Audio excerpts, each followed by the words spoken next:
Good afternoon or good evening, wherever you may be listening to us from on this big, beautiful planet we call Earth. This is Michael Cross here with another edition of Unlock the Door Radio here on UCY TV Productions.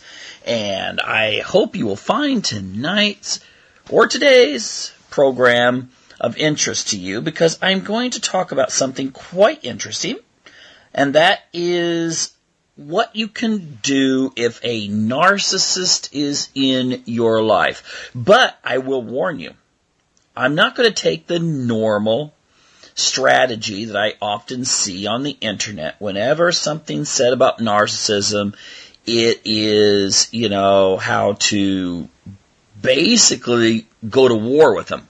And, I don't think that's necessarily possible in all situations, but I'll get into that in a moment. First, I gotta do a little plug here. If you're listening to this later on YouTube, go ahead and check down in the comments section, and I'll go ahead and pin my website where I discuss narcissism, psychopathy, political issues, mind control, all kinds of stuff. Just follow that link there, and also please subscribe to this channel. Okay? So, also, if you get a chance, if you're into science, dystopian science fiction, with a certain psychopathic element, then go ahead and check out my book. I think it's on Amazon. You can check it out. It's The Destiny of Our Past, set in the era of Noah, just before the flood. But anyway, enough of that. Let's get on with the subject here. And, I was looking through these videos that were discussing narcissism. I'm not going to name any names because I might actually get one that's actually a name of a video and I might not have actually seen that one. But essentially, the titles referred to how to, crush or disarm or to nullify or destroy or whatever narcissist. And, that's all fine and good if you just want to let off some steam because you feel that you've been used by a narcissist or you're trying to reach people that have been used by narcissists. But in reality, it doesn't work that way. Now, if we consider that people with the dark triad in personality, that refers to such things as a Machiavellian way of looking at life. I'm going to do another show on Machiavelli here soon. It can deal with psychopaths and narcissists. There's an overlap of these kinds of individuals, so it's difficult to really pinpoint how many there are. But I would say, through my research, that around maybe 1 in 35 people. A little higher for males, but I think that is actually because of the way we diagnose and because of our cultural constructs. That was a Freudian slip there, constraints. We tend to underdiagnose psychopathy and narcissism in women. But that, again, that's a whole topic for a whole nother show. The thing is, though, 1 in 35. That means if you go into a crowded room, 35 people, someone there is like a narcissist or a psychopath. And when I say narcissist, I'm not talking about people that just like to look at themselves in the mirror. Okay, that they maybe want to be narcissist or just vain or even histrionic, but not necessarily narcissistic. Now, I guess I should start out with a little bit of a definition first and then go on into how you can, deal with a narcissist and even take control of the situation in a positive way. Now, narcissistic personality disorder, you can find all these checklists on the internet, pretty easy.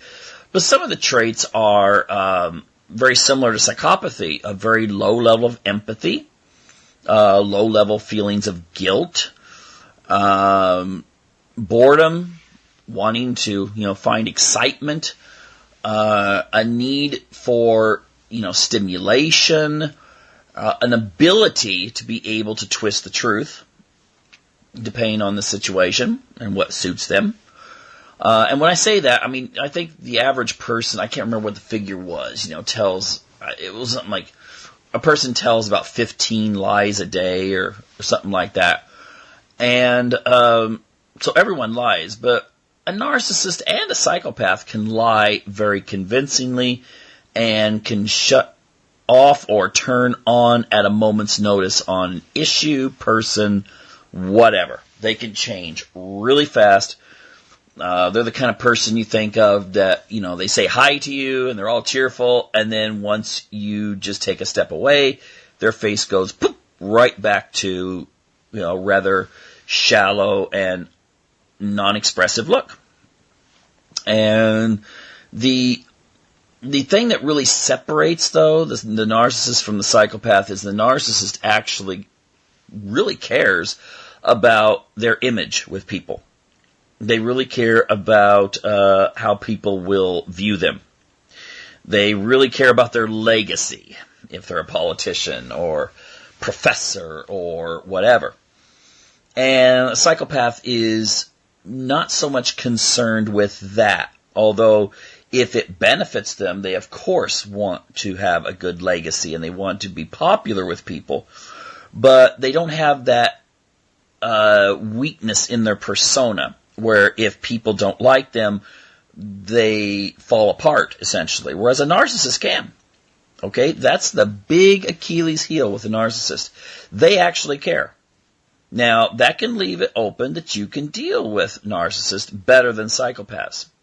And, one of the things I kind of noticed that was kind of interesting in the in all these videos, and I've seen articles of the same nature about dealing with a narcissist, is some of the people would actually suggest bullying. Everything from silent treatment to just out and out, intentionally trying to hurt them. And, that's kind of interesting, because let's say you could do that with a narcissist and actually be quite effective. What if, I'm just throwing this out here, what if you're all like, oh yeah, my work colleague is so narcissistic, I'm going to teach her a lesson. And you start doing all these underhanded things to sabotage her. But what if she's not a narcissist? What if she is a psychopath? Okay?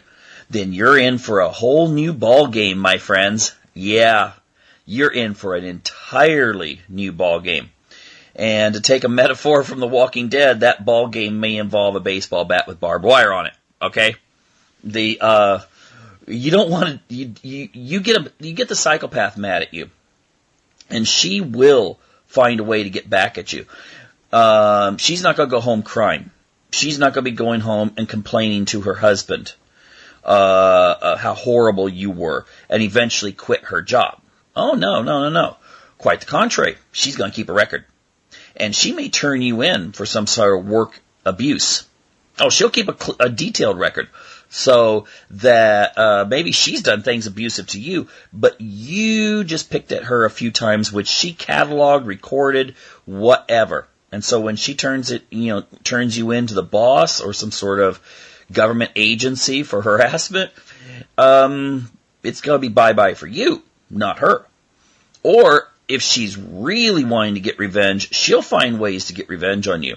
Okay, narcissists are not so much concerned with revenge. They're more just concerned with their image, and they will take you out if they feel that you're in their way.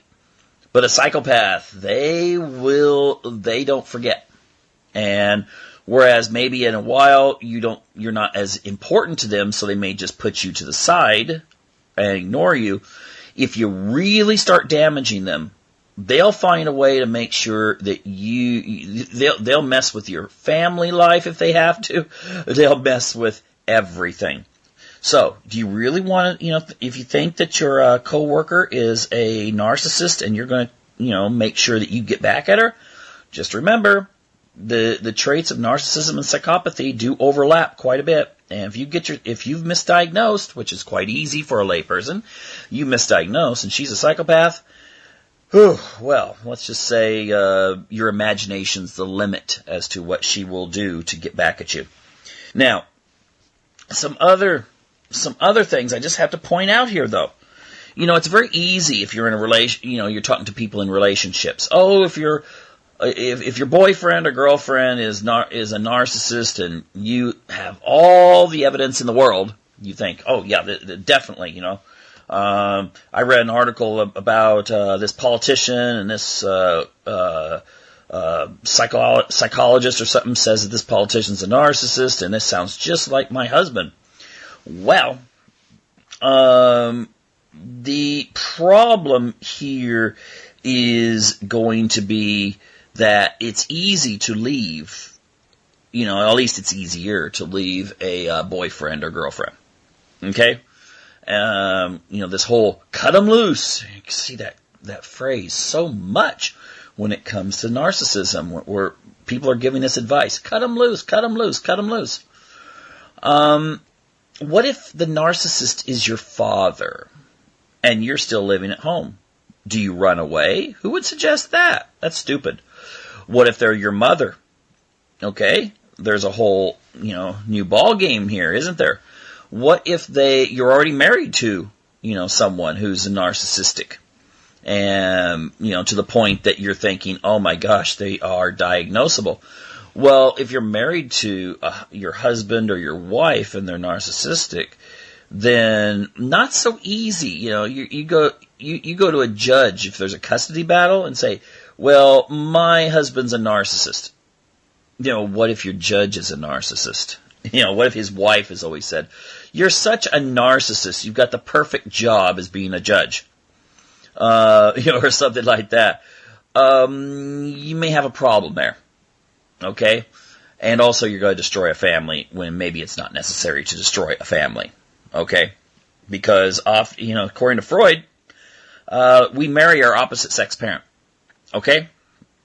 No, it has nothing to do with any kind of TV dramas nowadays. It has to do with the fact that we imprint the traits of our opposite sex parent. And, 98% of people, heterosexual, they're going to look for people that are similar to their ex-spouse. That's why someone gets married to someone, they're like, oh my gosh, this person's horrible. They divorce, they marry someone else, and within 6 months, I can't believe I should have just stuck with so-and-so because this person's just the same. Then they divorce them, and, they go through the whole, marriage, divorce, and they marry the same person over and over again. I've even heard of women who've been married 3 times to men, then they wind up marrying a woman, and then they're like, she's just like my ex-husband's, and stuff. So I don't think divorce is a good thing, really. Okay, last option, to be sure. But now let's say that it's your kid or kids who may have these traits and be actually so much so that they are narcissistic. Well, you obviously can't throw your kids out of the house, can you? Okay? So, and what if it's your boss? Yeah, you can quit your job. But I'll tell you something. Psychopaths and narcissists do rise to the top. Okay? Maybe some professions more than others, but they do rise to the top in many, many professions. If there's a competition, if there's glory, if there's status, if there's power, if there's any of these things, they will rise to the occasion.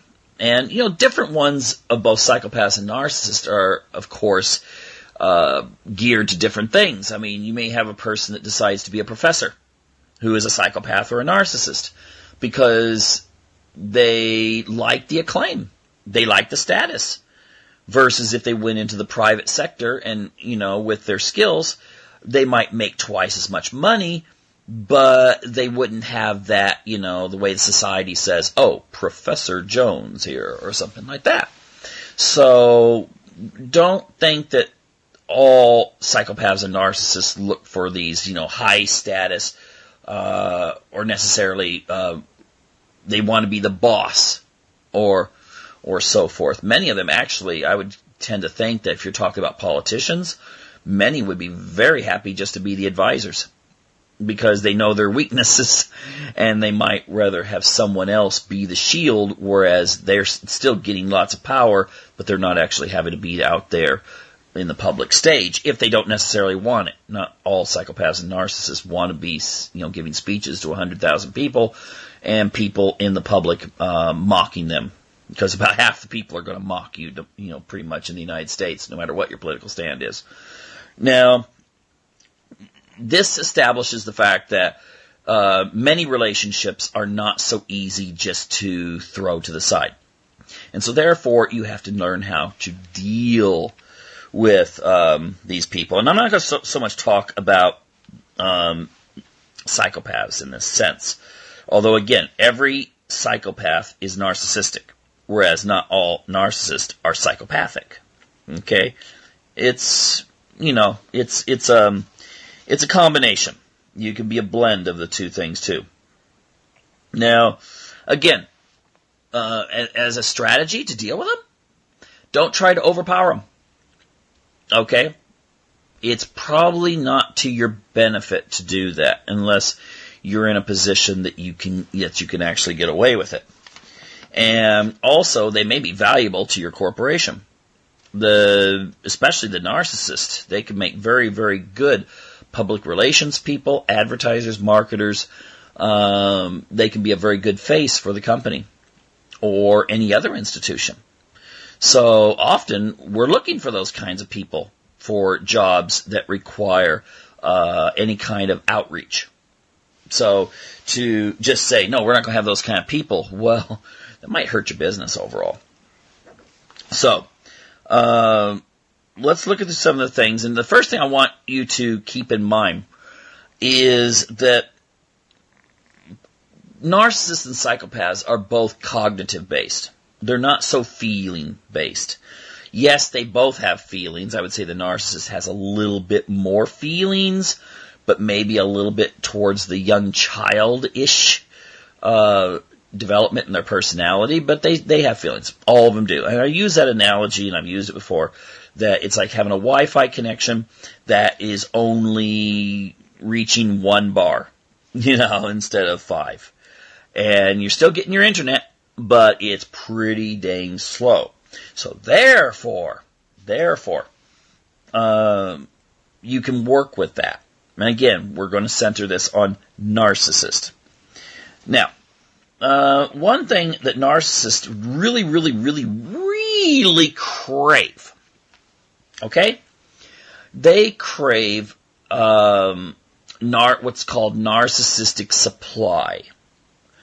Okay? They crave, as opposed to psychopaths who can't, they might like it, but they may, it may not mean that much to them. The narcissist wants to be loved, adored, idolized, respected, and placed on a pedestal. They see themselves like you see those things where someone wins in some sort of sports event, and you got number 1 in the middle, and number 2 a little bit lower, and number 3 on the other side a little bit lower. And the narcissist sees themselves as being that one standing in the middle, with the medal, holding up, gold medal, not the bronze or silver. And they crave that, and therefore that is one of their biggest vulnerabilities, is they do want people to look up to them with all of these kinds of wonderful characteristics. And I'll get to that in a moment in how you can use that to your advantage. Now, first of all, I would say what not to do, and then I'm going to tell you what to do. Okay, I've already told you what not to do. Don't antagonize, don't poke at the narcissist, because, again, you might make a misdiagnosis and you wind up, instead of it being just a smug poodle, you may be poking at a Rottweiler. Anyway, ignoring, that's dangerous. And I'll tell you why that's dangerous. Let's say your wife is narcissistic, and you've gone to one of these or more of these forums, and it's talked about, cut their narcissistic supply and show them that you're in charge. Okay, well, you cut their narcissistic supply and their adoration and give them that kind of proverbial silent treatment. They may find someone else real quick that'll supply that particular narcissistic supply. And, they may wind up cheating on you. It's not because they necessarily want the adventure and the sex. That's kind of more into the psychopath. It is they need that adoration. And if they're not getting it from you, they'll find someone else to get it from. Okay? So you're playing with danger if this happens to be your spouse and you decide, I'll just give them the silent treatment and that'll show them. What are you going to show them? Are you trying to change their personality? Or are you just trying to antagonize? Okay? That's not going to do you any good unless you want to be sitting in a divorce court to, just basically rattle the cage just to be rattling the cage. That makes no sense. It makes zero sense, actually. Now, so that's one of the dangers you can do. Oh, ignore your boss. Good job. You may wind up, being reassigned. You find yourself, if you're a teacher and you're like, the one that always teaches the advanced classes and, like you're a mini professor or something like that to the seniors, and you start maybe ignoring your principal because you feel like, oh, he's just such a narcissistic person, I'll show him. Well, he may show you, and he may be assigned to teach the remedial class from then on. Okay, that can happen. Or if you work at another job, you may wind up working graveyard shift instead of day shift. Or any number of other things. Very dangerous to ignore a narcissist. Okay? Don't reject. If you do reject, then they're probably much more able to replace you than you are to replace them. Now you're probably thinking, what are you talking about? I'm a great person. They're just a freaking narcissistic blah, blah, blah, blah, blah. Because the narcissist has the ability to be able to flatter and to extend a persona that will be seen as extremely attractive to people. I've seen cases where, I don't know, I'm not going to make any diagnosis, but I've seen cases where someone a woman has dropped a husband, not for any big reasons or anything, but just like, I just can't stand him. And she'll talk about, he's just going to be miserable. He won't find anyone as good as me. And he's got himself a wife, he's got himself within a year, a wife who's 20 years younger and is a beauty pageant winner. Okay? And then the woman's just, her head spinning around like, how the heck did that happen to you? Because a narcissist is able to sell themselves and that image that they have much better than the average person. Okay? So, I wouldn't necessarily reject the person right off. If you actually find that you have enough connected to them, maybe they irritate you, but you've got enough connected to the marriage that you don't want to lose that. Now, one thing you could do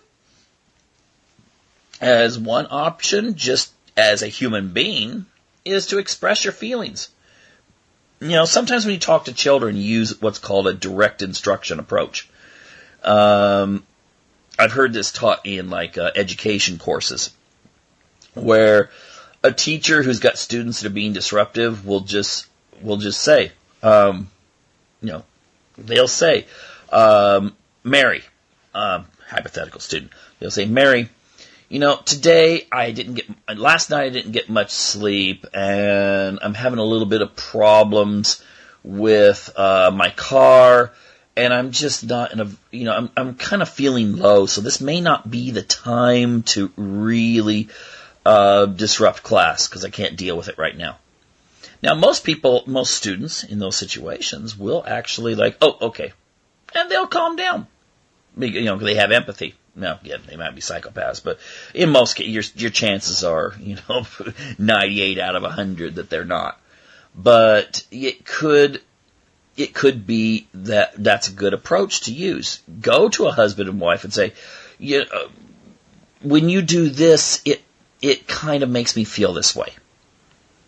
And it's much, and sell an idea that, like, if, maybe if I feel better, then we'll be able to have more fun together. Always give something that the narcissist will like as an exchange. Because if they're cognitive thinkers, they're going to be the kind of people who are thinking often in a cost-benefit, or to a certain degree Machiavellian way of thinking. And they're not going to do the dishes for you out of just, it's my responsibility to do the dishes, in that kind of guilt-ridden sort of thing. But if you say, hey, maybe we can watch your favorite show tonight together, but it would be nice if you could do the kitchen tonight, I'll do this, and then we'll have time to watch their favorite show. And that will appeal to the narcissist. Heck, it'll even appeal to a psychopath. And so you may feel like, well, wait a minute, this is like our marriage being one of, what would you say? What is the term for that? Bargaining and so forth. But then again, to a certain degree, all relationships are like business. All right, and maybe this is what you need to think in terms of if you think that your husband or wife is narcissistic, or like I said, even psychopathic. It can work there too. So always show a benefit. If we get this stuff done here, then let's go to, and what their favorite activity is. Okay? Those kinds of things. And believe me, they'll do more of it. They will do more of it, and it's much better than just an argument that just leads to people being sad and hurt and so forth. And believe me, these people, the narcissists and psychopaths can be hurt too. The narcissist, it's going to bug them because they're not going to be able to understand why someone's acted this way. The psychopath is going to be, calculating as to how to get back. But again, they were, wait, what's the big deal here? Because they're going to think that everyone thinks the same way. The other thing you can use is praise and adoration. That's right. If your loved one, be they children, be they spouse, if your work associates or boss or any other number of people is narcissistic, then the best, the way to, if it's a man, the way to a man's heart is not necessarily through his stomach. It can be through flattery. So choose the things that you really do find admirable and really praise them for it. If your boss has come up with a really wonderful idea, let them know that it's a wonderful idea. Tell them that. I mean, a lot of times you're just like, okay, he came up with this or she came up with that, and you just kind of go on. But keep that line open where you're like, hey, that was pretty creative coming up with that. You see, now they're thinking, this person's giving me supply. And if they're giving me supply, I want more of it. So they may want you more in their inner circle. Now you're probably thinking, well, that's not ethical. No, that's Machiavellian strategies. And, the ends justify the means. I'm just telling you how you can deal with it, okay? And I'm not saying, just they're just such horrible people or something like that. No, they're not. But neither are you. I'm just saying, here's how you can deal with it. If you got a son who is totally rejecting everything you ever brought him up to be, then find the things he still does that you really admire, and then say, you know what, I'm so proud of you for doing this. And you will build connection, and you will have influence with him. Okay? You can have influence with your spouse.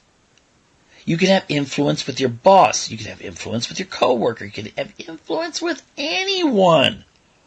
If you, especially with narcissists, if you give praise. And, don't be like, you could have done this better. Oh my gosh, you want to get a narcissistic person mad at you and never help you again? Just keep on like, oh, okay, you did this and this right. Now, maybe you should. Constructive criticism does not work with a narcissist or even a psychopath. It just makes them angry. And so you can word it, if you word it like, if you did it this way, it'll really benefit you. That they'll listen to. But if you're saying, hey, I've just got a little bit of constructive criticism here, so they've already shut off. They have shut off. They have, like on science fiction show, the shields have gone up, and they are arming their laser systems, okay? When you do that, there's no communication from, that's going to reach them. They are totally, the fire alarms are ringing, and you're seen as the enemy coming in for attack. Instead, you say, hey, I really liked what you did the other night. If you could do that again, I will bet, and then go on and show the benefits. They'll be taking notes. Okay? They will be taking notes. The narcissist especially. The narcissist will be taking notes. Because that's how they've gone through life, is trying to figure out, because maybe they start out a little bit awkward because they don't understand all of this, emotions and stuff like that. But they take notes on how to deal with it and how to understand it. And they become experts at how to, employing it then. And that's your best strategies. So with husband, with wife, with coworker, any of them, praise. All right? I'm not saying you give empty praise, unless, of course, you're trying to climb the corporate ladder. Your CEO is a narcissist, and you want to be his assistant. By all means, do it. But I'm not saying that, I'm just saying that ultimately, I'm talking about just regular people in regular positions. And this is something that you really can do. And also, you should try to get them to understand who you are on a personal level that they can understand. Now, I'm talking more in relationships here. You're not going to go to your boss and say, you know what kind of person I am? Because he or she doesn't really care probably, unless, you're friends with them. But when it comes to husbands and wives and so forth, if you're with a narcissist, let them know what you are, because they may not actually see it. To be honest, they have the ability to use emotions and to be able to manipulate situations, but often they know how to do it, but they don't know why. It's like, I can drive a car really well. Okay, I can get in that car. I know how to drive on ice. I know how to park it. I know how to avoid accidents. But you know what? I don't know that much about how the car works. Okay, I don't know all that much about the internal combustion engine, but I know how to use it. And that's the way a narcissist is when it comes to emotion. They know how to use it, but they don't necessarily understand it. And so sometimes if you have a spouse that's this way, and you just try to explain to them. Now, some people are going to say, well, they just don't care. They're not going to listen to you. You're setting yourself up for hurt. Well, these are people that are coming out of relationships in which they did get hurt. Okay? Not too many people put videos and go to forums and stuff and say, oh my gosh, my wife is just she just got diagnosed even as having narcissistic personality disorder, and she's so fantastic. That is not going to usually happen. Okay? It's kind of unusual. Not because it doesn't exist, but because what motivates us is anger. And so people, when they get angry at the way they've been treated by someone, and they suspect they have a personality disorder, they are going to go full force at demonizing that person with the personality disorder, and any others who have it. So if you suspect that Donald Trump is a narcissist, and you suspect your ex-husband's a narcissist, you're going to hate Donald Trump because you're going to be like, oh, that poor Melania, she's just probably just totally trapped by him. and you don't know the first thing about the relationship, but you're projecting what happened to you. So these are not good ways to learn about these disorders. The best thing is to learn what the disorder is from an objective point of view, and there's plenty of good sites for that. And then calculate if, use a little Machiavellian approach yourself. Calculate how you can reach a person with that personality. So again, if you're if you're dating someone and you totally know that they are a narcissist or even, or a psychopath, okay, probably not that much invested in them. And, I could see where you might just say, you know what, I'm just going to move on from here. Bye-bye. That sort of thing. And that's up to you. Some people don't like to do that. I've heard of people even preferring, I don't know about narcissists, but I've heard of people that have actually said, I really prefer dating psychopaths. Because, there's a number of things. Some people think that they're like sexual superheroes or something, or they help them break self-imposed boundaries that they may have, and they really enjoy that. So, by all means, if that's what you enjoy, you stay with the person in that sense. But if you're already married to someone or you're related to them, any number of, grandparents, parents, all these kinds of things, then it's not so easy. And so you've got to learn how to actually make the best of it. And maybe even by doing this, maybe even by employing this strategy of making the best of it, you wind up with an absolutely devoted person to you. I've even said to a narcissist, praise is like a collar on a dog. When the dog comes up to you and he's all, wagging his tail and he wants to go outside, but he's just so loving. And when you get the collar out, he's just so like, yay, the collar. And you stick that collar on and you take them outside. That dog is very happy. And again, with a narcissist, if you're giving them praise and you've given them their narcissistic supply, and not being judgmental, you may be able to pull it off. Now, there will be people, again, that will say, no. Eventually, they will bore of you. Well, isn't that true of all relationships? Isn't it true that we always get to a point where it becomes, you've been married 30 years. It's not like, oh my gosh, I wonder what my wife's doing tonight. It's going to be so exciting, or something like that. It's usually, the person very well. And the comfort comes in, and you could do exciting things together that's different, like, I don't know, take a trip to Venezuela or something like that. Love that country for sightseeing, but I haven't been there for a long time, especially with the turmoil down there now. But, you could do those kinds of things to increase the relationship. But all relationships, all of them, no matter what, people will start feeling this sort of, okay, yeah, they can still be the passion, but it's not that infatuation, heart racing when you see them type of thing. And the same is true for people with narcissism. There could be a situation where you're not giving all of that narcissistic supply that they want, and that's not your fault. Okay? Whatever they do after that is their fault. I would not say go after this as some sort of battle. Okay? Go at it lovingly. Not to destroy someone. And you could very well, depending on the way they're raised, have someone who can be very loyal to you. Even psychopaths can be loyal.